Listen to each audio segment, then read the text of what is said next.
മഴ തോരും മുൻപേ എന്ന സീരിയലിൽ ഇനി വരാനിരിക്കുന്ന എപ്പിസോഡ് റിവ്യൂയിലേക്ക് എല്ലാവർക്കും സ്വാഗതം. അലീന തൻ്റെ സ്വന്തം പപ്പയുടെ അരികിലെത്തിയതിനു ശേഷം പിന്നീട് തൻ്റെ ജീവിതത്തിലെ എല്ലാ കാര്യങ്ങളും തുറന്നു പറഞ്ഞിരുന്നത് മനുവിനെ വിളിച്ചായിരുന്നു. മനുവേട്ടനോടുള്ള സ്നേഹം അന്നും ഇന്നും അലീനക്ക് ഒരുപോലെ തന്നെയാണ് മുന്നോട്ടു പോയത്. മനു എന്ന വ്യക്തി തൻ്റെ ജീവിതത്തെ അത്രയ്ക്കും സ്വാധീനം ചെലുത്തിയിട്ടുണ്ടെന്നുള്ള കാര്യം അലീനക്ക് എപ്പോഴും ഉണ്ടായിരുന്നു. അലീനയ്ക്ക് മാത്രമല്ല, മനുവിനാവട്ടെ അലീനയോടുള്ള സ്നേഹവും അതുപോലെ തന്നെയാണ്. മനുവിന് മറ്റാരോടും തോന്നാത്ത ഒരു പ്രത്യേക അടുപ്പമായിരുന്നു അലീനയോട് തോന്നിയിരുന്നത്. അങ്ങനെ ഒരു ദിവസം പതിവ് പോലെ തന്നെ അലീന മനുവിനെ വിളിച്ച് അവിടുത്തെ എല്ലാ വിശേഷങ്ങളും പറയുകയായിരുന്നു. മനു അപ്പോൾ ചോദിക്കുന്നുണ്ട്, പപ്പ എങ്ങനെയാ ഇപ്പോൾ നിന്നോട് ആ കർശന നിയമങ്ങളൊക്കെ ഇപ്പോഴും എടുക്കുന്നുണ്ടോ? മറിച്ച് നിന്നോട് സ്നേഹം ആൾക്കിപ്പോൾ തോന്നുന്നുണ്ടോ? പപ്പയ്ക്ക് എന്നോട് സ്നേഹക്കുറവൊന്നുമില്ല മനുവേട്ട, പക്ഷേ എവിടെയൊക്കെയോ എന്തോ ഒരു തകരാറുള്ളതുപോലെ എനിക്ക് തോന്നുന്നുണ്ട്. ഇനി പപ്പയുടെ ആദ്യത്തെ ജീവിതകഥകളൊന്നും എനിക്കറിയില്ലല്ലോ. പപ്പയുടെ ആദ്യത്തെ മക്കളും ഭാര്യയുമായി പപ്പയ്ക്ക് അത്ര വല്ല അടുപ്പമൊന്നുമില്ലെന്ന് തോന്നുന്നു. കാരണം ഞാൻ ഇതുവരെയും പപ്പ അവരെക്കുറിച്ചൊന്നും പറയുന്നതോ അവരെ ഫോൺ ചെയ്യുന്നതോ ഒന്നും ഞാൻ കേട്ടിട്ടില്ല. സമയമാവട്ടെ, എന്നിട്ട് ഞാൻ തന്നെ പപ്പയോട് ചോദിക്കുന്നുണ്ട്. അവരുടെ എല്ലാ കാര്യങ്ങളും കുറിച്ച് എനിക്കും അറിയണമല്ലോ. നീയപ്പോൾ നിൻ്റെ പപ്പയെ മറ്റൊരാളാക്കി മാറ്റുവാനാണോ തീരുമാനം? മനു അലീനയെ ആക്കിയ പോലുള്ള ആ ചോദ്യത്തിന് അലീന ഒരു പുഞ്ചിരിയാണ് നൽകിയത്. ഒന്ന് പോ മനുവേട്ട, ഞാൻ എന്തിനാ പപ്പയെ മാറ്റുന്നേ? പക്ഷേ പപ്പയുടെ ചില സ്വഭാവങ്ങൾ ഒരു വൃത്തികെട്ട സ്വഭാവമാണ്. അതൊന്ന് മാറ്റിയെടുക്കണമെന്ന് തന്നെയാണ് ഞാൻ തീരുമാനിച്ചേക്കുന്നത്. എങ്കിൽ പിന്നെ വിളിക്കാം, ശരിയെന്ന് പറഞ്ഞ് മനു ഫോൺ കട്ട് ചെയ്യുന്നുണ്ട്. മനു പെട്ടെന്ന് തിരിഞ്ഞു നോക്കിയപ്പോൾ മനുവിൻ്റെ പിന്നിലായി കമല നിൽക്കുന്നതാണ് മനു കാണുന്നത്. പുറകുവശത്തെ തൂണിൽ ചാരി നിന്നുകൊണ്ട് ഒരു പുച്ഛത്തോടു കൂടിയും ദേഷ്യഭാവത്തോടു കൂടിയുമായിരുന്നു കമല മനുവിനെ നോക്കി നിൽക്കുന്നത്. ഫോൺ കട്ട് ചെയ്ത മനു പെട്ടെന്ന് കമലയെ കാണുമ്പോൾ പെട്ടെന്നൊന്ന് ഞെട്ടുന്നുണ്ട്. കാരണം മനുവിനറിയില്ലല്ലോ പിന്നിലൊരാളുള്ള കാര്യം. അമ്മ മനുഷ്യന്മാരെ പേടിപ്പിക്കോ? എന്താ പിന്നിൽ വന്നൊക്കെ നിൽക്കുന്നത്? എൻ്റെ പൊന്നുമ്മോൻ്റെ സംസാരമൊക്കെ കഴിഞ്ഞാന്നാവോ? ആ അലീന എന്ന പിഴച്ചവളെ ഇടക്കിട്ട് വിളിക്കാൻ അവൾ നിൻ്റെ ഭാര്യ വല്ലതുമാണോ? അവളെ ഒരു ഭാര്യയാക്കാൻ തന്നെയാണ് ഞാൻ തീരുമാനിച്ചേക്കുന്നത്. അമ്മക്ക് വല്ല പ്രശ്നമുണ്ടോ? മനുവിനോട് ചോദിച്ച ആ ചോദ്യത്തിന് ഒരു മറുമരുന്നായിട്ട് തന്നെയാണ് മനു അങ്ങനെ കമലയോട് പറഞ്ഞത്. അങ്ങനെ വല്ല മോഹവും എൻ്റെ മോൻ്റെ മനസ്സിലുണ്ടെങ്കിൽ അതിപ്പോഴേ മായ്ച്ചു കളയുന്നതാണ് നല്ലത്. അലീനയെ എൻ്റെ മരുമകളായി ഈ വീട്ടിലോട്ട് കയറ്റാൻ ഞാൻ സമ്മതിക്കൊന്നുമില്ല. ഞാനത് ഇപ്പോഴേ പറഞ്ഞേക്കാം. ഓ, എങ്കിലായിക്കോട്ടെ എന്ന് പറഞ്ഞ് കമലയോട് ഒരു പുച്ഛഭാവത്തോടു കൂടി മനു കമലയുടെ അടുത്ത് നിന്ന് മാറിപ്പോകുന്നുണ്ട്. അവനിനി പറഞ്ഞതുപോലെ തന്നെ അലീനയെ അവൻ്റെ ഭാര്യയായി ഈ വീട്ടിലോട്ട് കയറ്റി കൊണ്ടുവരുമോ എന്നുള്ള ഒരു ചിന്തയും ആശങ്കയും കമലയുടെ ഉള്ളിലുണ്ടായിരുന്നു. അപ്പോഴായിരുന്നു താഴെ നിന്ന് ശിവശങ്കരൻ്റെ വിളിയുണ്ടായിരുന്നത്. കമലേ, നീ എവിടെ പോയി കിടക്കുകയാ?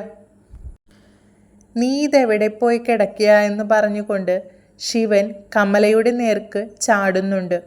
ഞാൻ എവിടെ പോവാൻ? ഞാൻ മുകളിലത്തെ റൂമിൽ തന്നെ ഉണ്ടായിരുന്നു.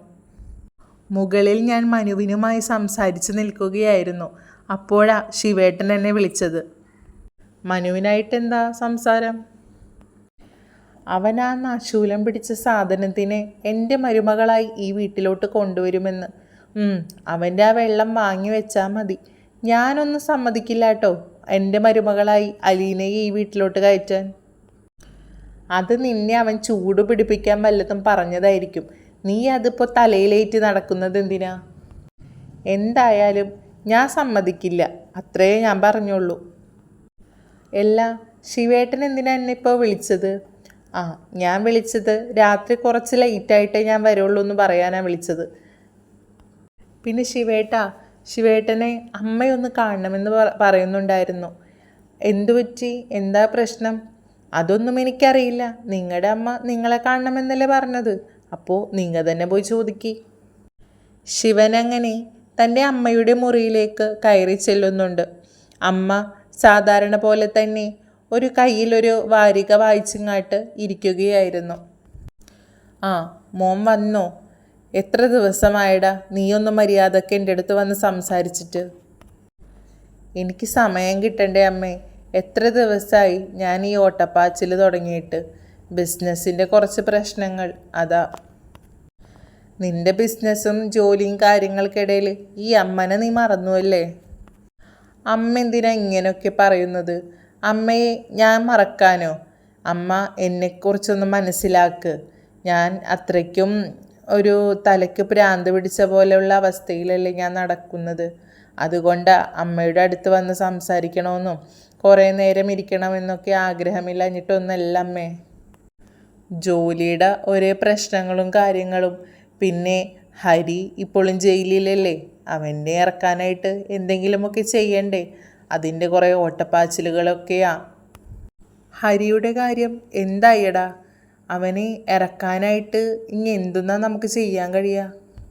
വക്കീലുമായി ദിവസം ഞാൻ പോയി സംസാരിക്കാറുണ്ട്. എന്തെങ്കിലും ഒരു ചാൻസ് കിട്ടാതിരിക്കില്ല എന്നാണ് വക്കീൽ പറയുന്നത്. പിന്നെ അവനല്ലേ പ്രതി, ഒന്നാം പ്രതി ആയതുകൊണ്ട് തന്നെ പെട്ടെന്നൊരു ചാൻസ് അതിൽ നോക്കണ്ടെന്ന് വക്കീൽ മുൻകൂട്ടി പറഞ്ഞിട്ടുണ്ടായിരുന്നു. എന്നാലും വക്കീലിൻ്റേതായ എല്ലാ കാര്യങ്ങളും വക്കീൽ ചെയ്യുന്നുണ്ട്. പിന്നെ നമ്മളും കൂടി പോയി അന്വേഷിച്ച് കഴിഞ്ഞാലല്ലേ വക്കീലായ ആൾക്കും അതിനോടൊരു ഇൻട്രസ്റ്റ് ഉണ്ടാവൂ. അതൊക്കെ പോട്ടെ മോനെ. വൈജ അവൾ പോയിട്ടിപ്പോൾ എന്നെ വിളിച്ചിട്ടൊന്നുമില്ലല്ലോ. നിന്നെ എങ്ങാനും വിളിച്ചിരുന്നു അവൾ? അലീന ആ വീട്ടിൽ നിന്ന് പോയി. ഞാൻ ഇനി അങ്ങോട്ടേക്ക് പോകുന്നു എന്ന് പറഞ്ഞ് ഈ വീട്ടിൽ നിന്ന് ഇറങ്ങിപ്പോയവളാ. പിന്നൊരു വിവരവും അമ്മയ്ക്ക് അറിഞ്ഞൂടാ. ഇനി അവിടെ ചെന്ന് ബാലചന്ദ്രനുമായി വല്ല തല്ലുപിടിച്ചോ എന്തെങ്കിലും പ്രശ്നങ്ങൾ അവൾ ഉണ്ടാക്കിയോ ഒന്നും അറിയാനൊരു വഴിയുമില്ലല്ലോ മോനെ. അമ്മേ, അവൾ അവിടെ ചെന്നിട്ട് വേറെ പ്രശ്നങ്ങളൊന്നുമില്ല എന്ന് തോന്നുന്നു. എന്നെയും അവൾ വിളിച്ചിട്ടൊന്നുമില്ല. എന്തെങ്കിലും പ്രശ്നങ്ങളുണ്ടെങ്കിൽ തന്നെ എന്തായാലും ബാലചന്ദ്രനോ വൈജയോ എന്നെ വിളിക്കാതിരിക്കില്ല. ഒരു കുഴപ്പവുമില്ല എന്ന് തോന്നുന്നു. ഒരു പ്രശ്നങ്ങളും ഇല്ലാതിരുന്നാൽ മതി മോനെ. കുറച്ചെങ്കിലും ഒരു മനസ്സമാധാനം വേണ്ടേ? അതൊക്കെ പോട്ടെ മോനെ. എന്താ അലീനയുടെ വിശേഷം? അവളെ എങ്ങോട്ട് മാറ്റിയെന്നാ പറഞ്ഞത്? ബാലചന്ദ്രൻ നിന്നോട് പറഞ്ഞില്ലേ? എന്നോടന്ന് അലീന വന്ന് മറ്റൊരു വീട്ടിൽ പോകുന്നു, നല്ല ചുറ്റുപാടും സാമ്പത്തികം ഒക്കെയുള്ള വലിയൊരു വീട്ടിലോട്ടാണ് പോകുന്നതെന്നൊക്കെയാണ് അലീന പറഞ്ഞത്. അത് എവിടെയാണെന്നോ ആരുടെ കൂടെയാണെന്നോ ഒന്നും അവൾക്കറിയില്ലല്ലോ. അതുകൊണ്ട് തന്നെ എന്നോട് പറഞ്ഞുമില്ല. നിനക്കറിയാമോ അമ്മേ, അലീന പോയത് മറ്റു അന്യൻ്റെ വീട്ടിലോട്ടൊന്നുമല്ല. അന്യൻ്റെ വീട്ടിലോട്ടല്ലാന്നോ? പിന്നെ അവൾക്ക് ഏതാ ബന്ധക്കാരുള്ളത്? ബന്ധക്കാരായി നമ്മളൊക്കെ തന്നെയല്ലേ അവൾക്കുള്ളൂ. കാരണം വൈജയുടെ മോളാണല്ലോ അലീന. പിന്നെ വേറെ ഏതാ ബന്ധക്കാരുള്ളത് അവൾക്ക്? അവളൊരു അനാഥാലയത്തിലായിരുന്നില്ല നിന്നിരുന്നത്. അമ്മേ, വൈജയ്ക്ക് ഒറ്റയ്ക്കുണ്ടായ മകളൊന്നുമല്ലല്ലോ അലീന. അവൾക്ക് ഒരച്ഛനും കൂടിയില്ലേ? പെട്ടെന്ന് ശിവൻ്റെ വായിൽ നിന്ന് അച്ഛൻ എന്ന വാക്ക് കേൾക്കുമ്പോൾ അപ്പോൾ സ്റ്റാലിയെയാണ് പെട്ടെന്ന് വൈജയുടെ അമ്മയ്ക്ക് ഓർമ്മ വന്നത്. ആരെ? സ്റ്റാൻലിയോ? അപ്പോൾ സ്റ്റാൻലിയെ അവൻ കണ്ടുപിടിച്ചോ? അതെ അമ്മേ, ബാലചന്ദ്രൻ സ്റ്റാൻലിയെ കണ്ടുപിടിച്ച് സ്റ്റാൻലിയെ തൻ്റെ സ്വന്തം മകളെ കയ്യിലേൽപ്പിച്ചിട്ടാ പിന്നീട് ഈ വീട്ടിലോട്ട് കടന്നു വന്നത്. ഒരു പരിചയവുമില്ലാത്ത വീട്ടിലോട്ട് ബാലചന്ദ്രൻ പെട്ടെന്നൊന്നും അലീനയെ അയക്കില്ലല്ലോ. ഇത് അവളുടെ സ്വന്തം പപ്പയല്ലേ. അതിൻ്റെ ധൈര്യത്തിലാണ് അവളെ അങ്ങോട്ടേക്ക് അയച്ചത്. അപ്പോൾ ഈ പറയുന്ന സ്റ്റാൻലിക്ക് കുടുംബമൊന്നുമില്ലേ? അവൻ കല്യാണമൊന്നും കഴിച്ചിട്ടില്ല ഇതുവരെ? കല്യാണമൊക്കെ കഴിച്ചതാ അമ്മേ. കല്യാണം കഴിച്ച് അതിൽ 3 കുട്ടികളും ഉണ്ടെന്നൊക്കെ ഗംഗേട്ടൻ പറഞ്ഞു. ചെറിയൊരറിവ് മാത്രമേ എനിക്കുള്ളൂ. പിന്നെ ബാലചന്ദ്രൻ്റെ സ്വഭാവം അറിയാലോ. നമ്മൾ എന്തെങ്കിലും അതിനെക്കുറിച്ചൊക്കെ ചോദിച്ചു കഴിഞ്ഞാൽ നമ്മളായിരിക്കും നാറാൻ പോകുന്നത്.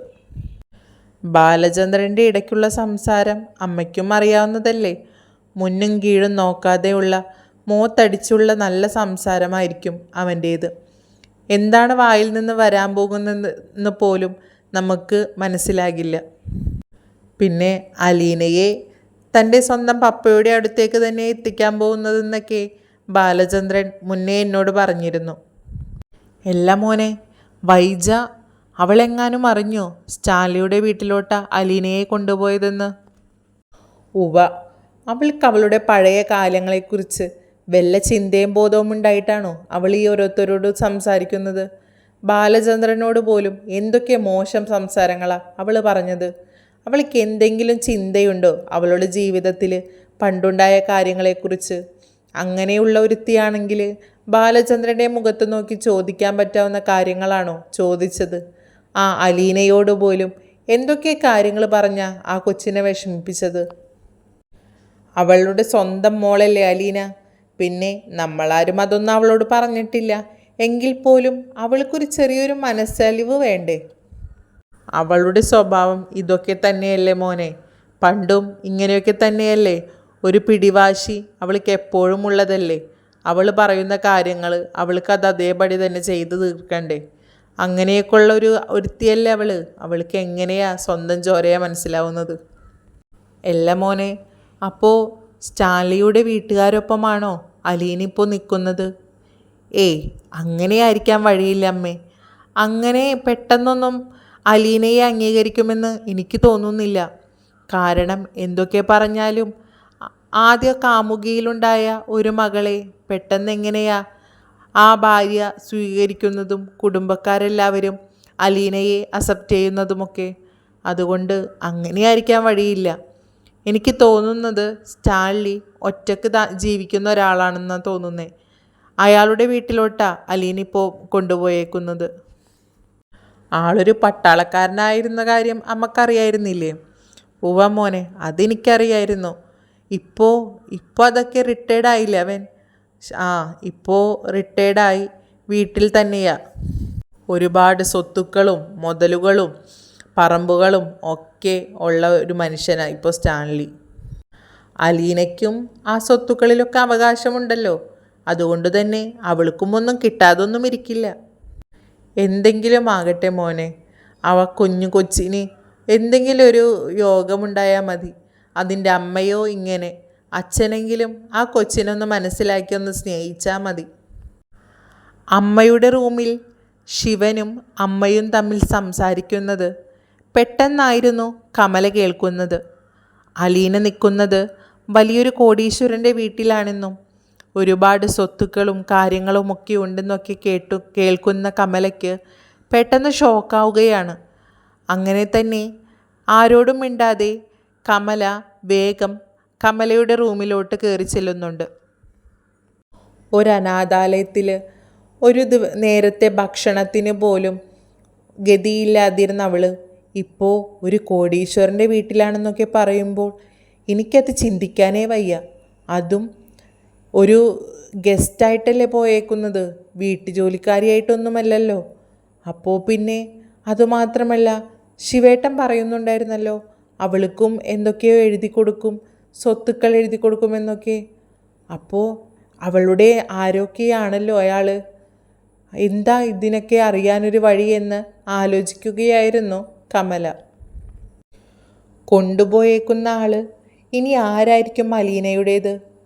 അപ്പോൾ ഇത്ര വലിയ പണക്കാരൻ്റെ ഒരു ബന്ധുവായ അലീന ഒരു നിസ്സാരക്കാരിയല്ലല്ലോ എന്നൊക്കെയായിരുന്നു കമലയുടെ ചിന്ത. ഇത് കേട്ടപ്പോൾ എനിക്ക് തന്നെ എന്തൊക്കെയോ മാതിരിയാകുന്നു. എന്തായാലും വൈജയെ വിളിച്ച് ഈ വിവരങ്ങൾ അറിയിക്കണമെന്ന് പറഞ്ഞ് കമലയുടെ ഫോൺ എടുത്ത് വൈജയെ വിളിക്കുന്നുണ്ട്. വൈജയാവട്ടെ തൻ്റെ ജോലിക്ക് പോവാനുള്ള തന്ത്രപ്പാടിലായിരുന്നു. പെട്ടെന്ന് തന്നെ ഒരുങ്ങിയിറങ്ങുന്ന നേരത്തായിരുന്നു കമലേട്ടത്തിയുടെ കോള് വൈജയ്ക്ക് വരുന്നത്. ഏട്ടത്തി പറ, എനിക്ക് സമയമില്ല, വേഗം പറ എന്ന് പറഞ്ഞുകൊണ്ട് വൈജ ഫോൺ അറ്റൻഡ് ചെയ്യുന്നുണ്ട്. അപ്പോൾ കമല ചോദിക്കുന്നുണ്ട്, നീ എന്താ ഇത്ര ധൃതി പിടിച്ചിങ്ങനൊക്കെ പറയുന്നത്? എവിടെയെങ്കിലും പോവുകയായിരുന്നോ? ആ ഏട്ടത്തി, ഞാനിപ്പോൾ ജോലിക്കൊക്കെ പോയി തുടങ്ങി. നീ ജോലിക്കൊക്കെ പോയി തുടങ്ങിയോ? അപ്പോൾ നിന്റെ കാലിൻ്റെ വേദനയൊക്കെ മാറിയോ വൈജേ? അതൊക്കെ മാറി ഏട്ടത്തി. എന്തോരെന്ന് വെച്ചാൽ വീട്ടിൽ തന്നെ ഈ ചടഞ്ഞുകൂടിയിരിക്കുന്നത്. എത്ര നാളായി ഒന്ന് പുറത്തോട്ടൊന്ന് മര്യാദയ്ക്ക് ഇറങ്ങിയിട്ട്, ജോലിക്ക് പോയിട്ടും. അപ്പോൾ എന്തായാലും ജോലിക്കൊക്കെ ഒന്ന് പോയി തുടങ്ങാമെന്ന് വിചാരിച്ച് 2 ദിവസമായിട്ടേ ഉള്ളൂ ഞാൻ ജോലിക്കൊക്കെ പോയി തുടങ്ങിയിട്ട്. ഏട്ടത്തിപ്പോൾ എന്താ വിളിച്ചത്? കാര്യം പറ എന്ന് പറഞ്ഞ് വൈജ കമലയോട് വിവരം അന്വേഷിക്കുന്നുണ്ട്. അപ്പോൾ കമല പറയുന്നുണ്ട്, നീ ഞാൻ പറയുന്ന കാര്യങ്ങളൊക്കെ കേൾക്കുമ്പോൾ ഷോക്കാവരുത് കേട്ടോ. അതെന്താ ഏട്ടത്തി ഇത്ര ഷോക്കാവുന്ന കാര്യം എന്താണെന്ന് വെച്ചാൽ പറ എന്ന് പറഞ്ഞ് വൈജ പിന്നെയും കമലയോട് ചോദിക്കുന്നുണ്ട്. അപ്പോൾ കമല പറയുന്നുണ്ട്, വൈജേ, അലീനയെ ബാലചന്ദ്രൻ എങ്ങോട്ടേക്കാണ് മാറ്റിയത് നിനക്കറിയാമോ? ഞാൻ എങ്ങനെ അറിയാനാ ഏട്ടത്തി? എന്നോട് ബാലചന്ദ്രൻ വല്ലതും പറയോ? ഇവിടെ മക്കളോട് ചോദിച്ചാൽ പോലും അവർക്ക് പോലും ഞാനെന്തോ ശത്രുവിനെ പോലെയാ. ആരും എന്നോട് ഒരു കാര്യവും മര്യാദക്ക് സംസാരിക്കാറില്ല. അതിൻ്റെ അപ്പുറത്തല്ലേ ബാലചന്ദ്രൻ. അവൾ പോയതിൻ്റെ വിഷമം തന്നെ, പിന്നെന്താ പറയുക? ആര്? അലീന പോയതിൻ്റെ വിഷമോ? പിന്നല്ലാതെ ആരെ ഈ വീട്ടിൽ നിന്ന് പോയത്? അവൾ ഈ വീട്ടിലത്തെ ഭയങ്കര കുടുംബനാഥയായിരുന്നല്ലോ, എല്ലാവരുടെയും കണ്ണിലുണ്ണി. അപ്പോൾ അവളിപ്പോൾ ഇല്ലാത്ത വീട് ഒരു മരണ വീട് പോലെ തന്നെയാ. ഭയങ്കര വിഷമവും കരച്ചിലും. എന്താ പറയതിനൊക്കെ? ബാലചന്ദ്രനപ്പ എന്താ ഇപ്പോഴും നിന്നോട് മിണ്ടത്തൊന്നുമില്ലേ? കമല ചോദിക്കുന്നുണ്ട്. അപ്പോൾ വൈജ പറയുന്നുണ്ട്, ബാലചന്ദ്രൻ എന്നോട് മിണ്ടുകയോ? മിണ്ടിയിട്ട് ഒന്നും മുഖത്ത് പോലൊന്നും ആ മനുഷ്യനിപ്പം എന്നെ നോക്കാറില്ല. എല്ലാം ആ പിഴച്ചവൾ കാരണമാ. അവൾ വന്ന് കയറി പിന്നെ തുടങ്ങിയില്ലേ ഈ കുടുംബം തലകീഴായി മറിച്ചത്. എങ്ങനെയൊക്കെ നല്ല രീതിക്ക് പോയിരുന്ന കുടുംബമാണ് എൻ്റേത്. എല്ലാം നശിപ്പിച്ചില്ല ആ ഉരുമ്പിട്ടവൾ. ഇപ്പോൾ അവൾ ഈ കുടുംബത്തിൽ നിന്ന് പോയപ്പോൾ സമാധാനം കിട്ടിയെന്നാണ് ഞാൻ വിചാരിച്ചത്. പക്ഷെ ഇപ്പോഴാണെങ്കിലോ എൻ്റെ മക്കളെയും കയ്യിലെടുത്ത് എല്ലാവരെയും മാറ്റി വെച്ചേക്കല്ലേ. അതുകൊണ്ട് തന്നെ എൻ്റെ മക്കൾക്ക് പോലും ഞാനിപ്പോൾ ഒരു ശത്രുവായി മാറിയില്ലേ. ബബിത പോലും അലീനയോട് വളരെ ദേഷ്യപ്പെട്ട് നിന്നിരുന്ന ആളാ, എൻ്റെ സൈഡിൽ നിന്ന് സംസാരിച്ചിരുന്നവളാ. ഇപ്പോൾ അലീന എന്ന് പറയുമ്പോൾ അവിടെ വായിൽ തേനൂറും, അത്രയ്ക്കും ജീവനായി മാറിയിട്ടുണ്ട്. ഇതിനും മാത്രം അലീന എന്ത് കൈവശമാണെന്നാവോ എൻ്റെ മക്കൾക്ക് കൊടുത്തത്? അത് നിനക്ക് മനസ്സിലായില്ലേ വൈജേ? എൻ്റെ മോനെപ്പോലും അവളല്ലേ കുടുക്കിയത്. അവൾ കൈയും കാലും കാണിച്ച് എൻ്റെ ചക്കനെ മയക്കിയെടുത്തത് അവൾ ഒരുത്തിയല്ലേ. ഏട്ടത്തി ആരുടെ കാര്യമാണ് പറയുന്നത്? ഹരിയുടെയോ മനുവിൻ്റെയോ? 2 പേരുടെയും. എൻ്റെ മനുവിനാവട്ടെ ഇതുപോലെ തന്നെ ഓരോന്നും കാണിച്ച് ഇപ്പോൾ എന്താ ഇവിടെ നിന്ന് പോയിട്ടും എൻ്റെ ചെക്കനെ വിളിച്ച് അവൾ സംസാരിക്കുകയല്ലേ. ഇപ്പോഴും വിട്ടുതരാൻ പ്ലാനൊന്നും ഇല്ല അവൾക്ക്. ഹരിയെയും ഇതുപോലെ തന്നെയാ, എന്തെങ്കിലുമൊക്കെ കാണിച്ച് മയക്കിയിട്ടുണ്ടാവും. അതുകൊണ്ടായിരുന്നല്ലോ ആയ സ്റ്റേഷനിൽ അലീനയുടെ കേസ് കൂടി വന്നത്. ഹരിയുടെ കാര്യമൊന്നും ഏട്ടത്തെ അധികം പറയണ്ട. അവൻ്റെ സ്വഭാവം എന്താണെന്നൊക്കെ എനിക്കറിഞ്ഞൂടെ. പിന്നെ മനുവിൻ്റെ കാര്യത്തിൽ എനിക്കും ചെറിയൊരു ഡൗട്ടൊക്കെ ഉണ്ടായിരുന്നു. കാരണം ഇവിടെ വന്നാലും അലീനയുമായുള്ള സംസാരവും ആ നോട്ടവുമൊക്കെ കാണുമ്പോൾ എന്തോ രണ്ടാളും തമ്മിൽ എന്തൊക്കെയോ ഉണ്ടെന്ന് എനിക്കപ്പോൾ തന്നെ മനസ്സിലായത്. എൻ്റെ പൊന്നേട്ടത്തി, മനുവിനോ എങ്ങനെയെങ്കിലുമൊക്കെ പറഞ്ഞ് മനസ്സിലാക്കി കൊടുക്കട്ടോ. അലീനയെ കല്യാണം കഴിച്ചു കഴിഞ്ഞാൽ അവൻ്റെ ജീവിതം നശിച്ചു പോവും. ഇപ്പോഴേ ഞാനത് പറഞ്ഞേക്കാം. എൻ്റെ വൈജെ, നിനക്ക് തോന്നുന്നുണ്ടോ അലീനയെ എൻ്റെ മരുമകളായി ഈ വീട്ടിലോട്ട് കൊണ്ടുവരുമെന്ന്? അതൊക്കെ അവൻ്റെ മോഹം മാത്രമാണ്. അതൊക്കെ പോട്ടെ, ഏട്ടത്തി എന്തിനിപ്പോൾ എന്നെ വിളിച്ചത് അർജൻറ്റായിട്ട്? ഞാനിപ്പോൾ ഓഫീസിലോട്ട് പോകാനായിട്ട് ഇറങ്ങാൻ തുടങ്ങിയായിരുന്നില്ലേ? അത് മാത്രം പറഞ്ഞില്ലല്ലോ. പറഞ്ഞുകൊണ്ടിരിക്കുന്ന സമയത്ത് വിഷയം മാറ്റി മറ്റു പല ചർച്ചകളുമായി നമ്മ. ഇപ്പോൾ കാര്യം എന്താണെന്ന് വെച്ചാൽ പറ എന്ന് പറഞ്ഞ് വൈജ കമലയോട് ചോദിക്കുന്നുണ്ട്. കമല അപ്പോൾ വൈജയോട് പറയുകയാണ്, അലീന പോയത് ഒരു കോടീശ്വരൻ്റെ വീട്ടിലോട്ട് അത് ഞാൻ അറിഞ്ഞത്. അത് സത്യമാണോ എന്നറിയാനാ ഞാൻ നിന്നെ വിളിച്ചത്. അവൾ ഈ വീട്ടിൽ നിന്ന് പോയത് ഏതെങ്കിലും കോടീശ്വരൻ്റെയോ ലക്ഷപ്രഭുവിൻ്റെയോ ആരുടെ വീട്ടിലോട്ടാണെങ്കിലും എനിക്കതിലൊന്നും ഒരു പ്രശ്നവുമില്ല. അവൾ ഈ വീട്ടിൽ നിന്ന് ഇറങ്ങി കിട്ടിയപ്പോൾ തന്നെ എന്തോ ഒരു സ്വർഗം പോലെയായി എൻ്റെ ഈ വീട്. അതല്ല വൈജേ, അവളെ കൊണ്ടുപോയേക്കുന്ന ആള് എന്തോ ഒരു റിലേഷൻ അലീനയുമായി ഉണ്ടെന്നാണ് ഞാൻ അറിഞ്ഞത്. റിലേഷനോ? അവളേതോ അനാഥാലയത്തിലായിരുന്നു എന്നല്ലേ പറഞ്ഞത്? അപ്പോൾ പിന്നെ ഏത് റിലേഷൻ? ഏട്ടത്തിയോട് ഇതൊക്കെ ആരായി പറയണേ? വേറെ ആരുമല്ലടി, ഞാൻ ഇവിടെ അമ്മയും ശിവേട്ടനും കൂടി റൂമിലിരുന്ന് സംസാരിക്കുന്നത് കേട്ടതാ. അല്ലാതെ അവരാരെങ്കിലും എന്നോട് ഈ കഥകളൊക്കെ പറയോ? കോടീശ്വരനായ ബന്ധുവോ? എനിക്കതൊന്നും ഉൾക്കൊള്ളാനൊന്നും കഴിയുന്നില്ല. അവൾക്ക് ഏത് കോടീശ്വരൻ? അങ്ങനെയാണെന്നുണ്ടെങ്കിൽ തന്നെ എന്തിനാ ഇത്ര വർഷം അവൾ അനാഥാലയത്തിൽ വിട്ടത്? അത് തന്നെയാ വൈജെ ഞാനും ആലോചിക്കുന്നത്. ഇത്ര വലിയ പണക്കാരനുണ്ടായിട്ട് എന്തിനാ അവളെ ഈ അനാഥാലയത്തിലിട്ടിരുന്നത്? അപ്പോൾ അതിൻ്റെ ഇടയിൽ എന്തൊക്കെയോ ഉണ്ടല്ലോ. ബാലചന്ദ്രനോട് ചോദിച്ചു കഴിഞ്ഞാൽ അറിയാൻ പറ്റും. കാരണം ബാലചന്ദ്രനല്ലേ അലീനയെ അങ്ങോട്ടേക്ക് അയച്ചത്. ബാലചന്ദ്രനോട് ഞാൻ ചോദിക്കേ, ഏട്ടത്തിക്ക് വേറെ പണിയൊന്നുമില്ലേ? ഞാൻ ആ പിശാശിൻ്റെ കാര്യമേ ചോദിക്കാറില്ല. ആ പിശാശി ഈ കുടുംബത്തിൽ നിന്ന് പോയതിൻ്റെ വിഷമത്തിലല്ലേ ബാലചന്ദ്രൻ നടക്കുന്നത്. ഇപ്പോൾ അതിനിപ്പോൾ എന്താ? എന്നാലും അങ്ങനെയല്ലല്ലോ വൈജേ. അവളുടെ റിലേറ്റീവ്സ് എന്നൊക്കെ പറയുമ്പോൾ അതാരാണെന്ന് അറിയാനൊരു ഉത്കണ്ഠ. 10 പൈസ കയ്യിൽ ഇല്ലാണ്ടിരുന്നിരുന്ന അവൾക്ക് എന്തൊക്കെയോ എഴുതി കൊടുക്കുമെന്നൊക്കെ ശിവേട്ടൻ അമ്മയോട് പറയുന്നുണ്ടായിരുന്നു. അപ്പോൾ അവളൊരു പൈസക്കാരിയായി മാറുമല്ലോ. അപ്പോൾ പലതും നടക്കും ഇനി. എനിക്കെൻ്റെ മോൻ്റെ കാര്യം ആലോചിച്ചിട്ടാ പേടി. അവൾ എല്ലാ വഷളത്തരവും കാണിച്ച് എൻ്റെ മോനെ മയക്കി വെച്ചേക്കല്ലേ. അവനോട് അതുകൊണ്ട് തന്നെ ഞാൻ എന്തെങ്കിലും ചോദിക്കുമ്പോൾ തന്നെ അവനിക്ക് ദേഷ്യം വരാം. അങ്ങനെയാണെങ്കിൽ തന്നെ ഏട്ടത്തി ഒന്ന് സൂക്ഷിച്ചോ. പറയാൻ പറ്റില്ല. മനു ചിലപ്പോൾ അലീനയെ കൊണ്ടുവന്നു കഴിഞ്ഞാൽ വേറെ എന്തു പറയാനാ? അവർ തമ്മിൽ കല്യാണം കഴിച്ചിട്ടാണ് വരുന്നതെങ്കിൽ പോലും പിന്നെ എന്തെങ്കിലും പറഞ്ഞിട്ട് എന്തെങ്കിലും കാര്യമുണ്ടോ ഏട്ടത്തി? ഏട്ടത്തിയുടെ മരുമകളായി ആ വീട്ടിലോട്ട് കയറ്റേണ്ടി വരും. എന്തൊക്കെ പറഞ്ഞാലും ഞാൻ ചത്ത് കളയും അങ്ങനെയുള്ള ഒരു അവസ്ഥ വന്നു കഴിഞ്ഞാൽ. കാര്യമാണ് പറയുന്നത്. എനിക്ക് അലീനയെ മരുമകളായി കാണാൻ തന്നെ കഴിയുന്നില്ല. പിന്നെയാ എൻ്റെ പൊന്നു വൈജയ്, അലീനയുടെ ഈ സംഭവം അറിഞ്ഞപ്പോൾ നിന്നെ അറിയിക്കണമെന്ന് തോന്നി. അതാ ഞാൻ വിളിച്ചത്. പക്ഷെ നീ എൻ്റെ മനസ്സിൽ മൊത്തം കുറേ കനൽ വാരിയിട്ടിട്ടാണല്ലോ ഈ വർത്താനം പറയുന്നത്. എങ്കിൽ ശരി, ഞാൻ ഫോൺ വയ്ക്കുക എന്ന് പറഞ്ഞ് കമല വൈജയുടെ കോള് കട്ട് ചെയ്യുന്നുണ്ട്. ഓഫീസിലോട്ട് പോവാനിറങ്ങിയ വൈജ തൻ്റെ ബാഗും ഫോണും സീറ്റിൽ വെച്ചുകൊണ്ട് ഡ്രൈവിംഗ് സീറ്റിലോട്ട് കയറിയിരുന്ന് മനസ്സിൽ പറയുന്നുണ്ട്, ഈ ഏട്ടത്തിക്ക് എന്തു പറ്റിയതാ മനുഷ്യന്മാരുടെ ദിവസം കളയാനായിട്ട്. രാവിലെ തന്നെ അവളുടെ കാര്യം ഓർമ്മപ്പെടുത്തിയിട്ടാണ് വിളിക്കുന്നത്. എങ്ങനെയെങ്കിലുമൊക്കെ ആ നശൂലം പിടിച്ച സാധനത്തിൻ്റെ പേര് പോലും മനസ്സിൽ വിചാരിക്കേണ്ടെന്ന് വിചാരിക്കുമ്പോൾ ഓരോരുത്തർ അവളുടെ പേരും മുഖവും ഒക്കെ മനസ്സിലങ്ങോട്ടേക്ക് എത്തിക്കും.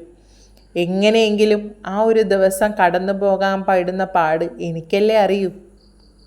അലീന മനുവിൻ്റെ പെണ്ണായിട്ട് അങ്ങോട്ടേക്ക് കയറി ചെന്നാൽ അവളുടെ കഷ്ടകാലം തന്നെയാണ്. കമലേട്ടത്തിയല്ലേ ആള്. അവളെക്കൊണ്ട് മൂക്കുകൊണ്ട് ഇക്ഷ എണ്ണ ഒക്കെ എഴുതിപ്പിക്കും. കാണാൻ നമുക്ക് എവിടം വരെയൊക്കെ പോകുമെന്ന്. അതും മനസ്സിൽ വിചാരിച്ചുകൊണ്ട് വണ്ടി ഓടിച്ച് വൈജയുടെ ഓഫീസിലോട്ട് പോകുന്നുണ്ട്. ഇനി എന്തായി തീരുമെന്നൊക്കെ വഴിയേ അറിയാം. വീഡിയോ ഇഷ്ടമായെങ്കിൽ ലൈക്ക് ചെയ്യാനും കമൻറ്റ് ചെയ്യാനും സബ്സ്ക്രൈബ് ചെയ്യാനും മറക്കരുതേ.